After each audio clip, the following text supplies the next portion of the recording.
again, here for you, some nice gameplay here on Borderlands 2. So this is a game that's been consuming most of my gaming time lately. I haven't been playing a lot of Call of Duty, I've been playing more or less of this. I'm in Ultimate Vault Hunter mode, I am a commando, and it's a really enjoyable game. What we're going to be watching for this video is not really anything story-based, no spoiler-based or anything like that. It's the Captain Scarlet DLC, and I'm just kind of running around killing pirates for a little bit, and I think you guys will enjoy the gameplay. I found that Borderlands 2 makes a really good backdrop for videos. It's just an entertaining game to watch, so I hope you guys enjoy it. Today, we're going to be talking a little bit more about the Xbox One versus the PS4, and for today, we're going to be discussing a little bit into the always online that Xbox is talking about.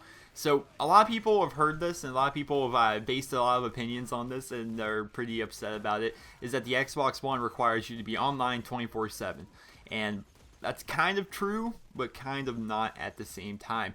So with the Xbox One, you do need to have an active internet connection to be able to play games. According to Xbox One, this is actually from their statement. With Xbox One, you can game offline for up to 24 hours with your primary console, or up to 1 hour if you're logged in on a separate console accessing your library. Offline gaming is not possible after these prescribed times until you re-establish a connection, but you can still watch live TV and enjoy Blu-ray and DVD movies. What this means is every 24 hours, your Xbox One, should you choose to purchase one, is going to do an online check to make sure that you have an internet connection going into your Xbox. The reason they want this is, one, they want to try and stop piracy, right? They want to make sure that you actually own the games that you're playing and that they're not somehow stolen or somehow, I don't know, some or other random corporate shenanigans like that really make no sense to you and I. Another reason is they want to have it so it's always in this connected state. What this means is that the games and applications that you have are going to be always current and always ready to play. The updates will update themselves by the time you even get on your Xbox, and a persistent connection is not required like all the time, but at least having some kind of an internet connection so that you can constantly have your games evolve and update for you.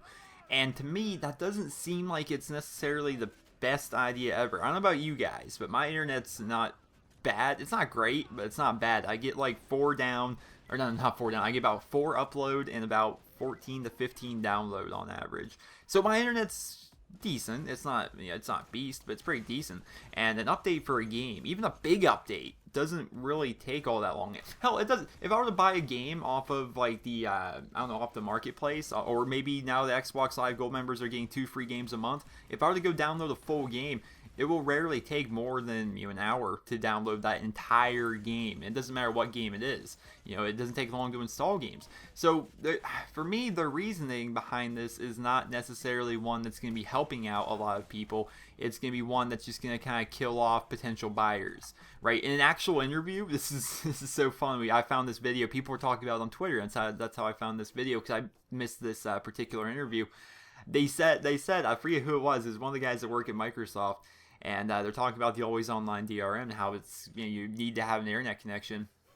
And he says that the Xbox One is a console designed for people with internet. He's like, if you don't have an internet connection, or you don't have a consistent internet connection, then we have a console for you. It's called the Xbox 360. So it was kind of just a big FU to most people that don't like it. There was that one Microsoft employee that ended up getting fired, where he basically just said, when people asked him about the always online, just deal with it, and it's like, that is one thing that Microsoft is just doing awfully. It's definitely holding them back, and it's definitely killing off a bunch of potential gamers.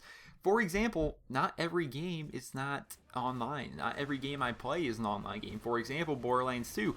I'm playing solo in this video. I mean, I do usually play with my brother or someone else or a couple friends or whatever. I usually play with them. It's a co-op game. It's not like a massive multiplayer game or anything like that. You can play single player, or you can play with up to 3 other friends. That's how Borderlands 2 goes. Other games that are really popular, games like Red Dead Redemption. It's a single player game. It's a campaign game. Games like Skyrim, right? There's no online to Skyrim. It's just you.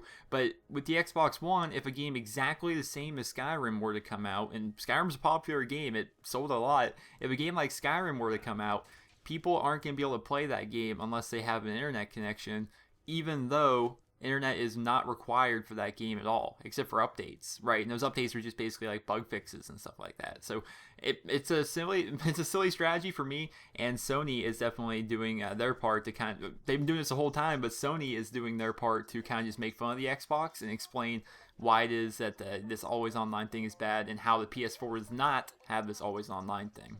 Sony actually came out and said this, and I'm actually going to be reading this from an article for you guys. PlayStation 4 disc-based games do not need to be connected online to play or have any other type of authentication. If you enjoy playing single-player games offline, PS4 won't require you to check in an online period, and it won't stop working if you haven't authenticated in 24 hours. And that's pretty good for Sony. And the whole sharing games with your friends, it's ridiculous. And I think Sony's entire marketing strategy for these next generation of consoles is basically just making fun of the Xbox. So the Xbox, to be able to share a game with your friend or have a friend play your game, they have to be on your friends list for over 30 days on Xbox Live, which is just freaking silly. Whereas in the commercials, you see these things from the PlayStation, like how they share games with your friends, and it just shows a guy handing a game to their friend. He's like, "Wow, thanks." Like how it always has been. If you want, if I were to buy, I don't know, COD Ghost, right? My cousin doesn't have COD Ghost. I'm going over to his house or something like that. He has to be on my Xbox Live friends list and have an internet connection for 30 days before he's allowed to play my game. And to me, that's just silliness. It's one of the things that's holding Microsoft back right now is this online thing. And they're basically sticking by their guns and just saying, you know what, deal with it. And to me, it's silly because how bad can piracy really be on the console? It just can't be that bad. I don't know. It's not looking good for Xbox right now. A lot of people are jumping on the PlayStation 4 bandwagon. So hope you guys all enjoyed the video. Remember to leave a rating where you guys feel the video deserves, and let me know in the comment section below what is your opinion on the always online thing. For me, it's not really gonna bother me. I mean, my internet connection's pretty good. Every now and again, sure, it does go out, but it never goes out for more than 24 hours. It doesn't have that happen.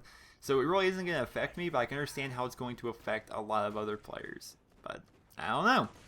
The way I see it, there's got to be some good reasonings behind it. It's got to be beneficial in some way because a giant company like Microsoft is not going to intentionally make their console shitty, right? Especially in the next generation of console. Big deal. Let's just make it shitty on purpose, right? Apparently, there has to be a reason for it, and I'm not entirely positive what that is so far. So I hope you guys all enjoyed the video. Remember to leave a rating where you guys feel the video deserves, and let me know. More Borderlands 2 gameplay? I think it makes a very entertaining backdrop for these kind of videos. Have a great day, guys.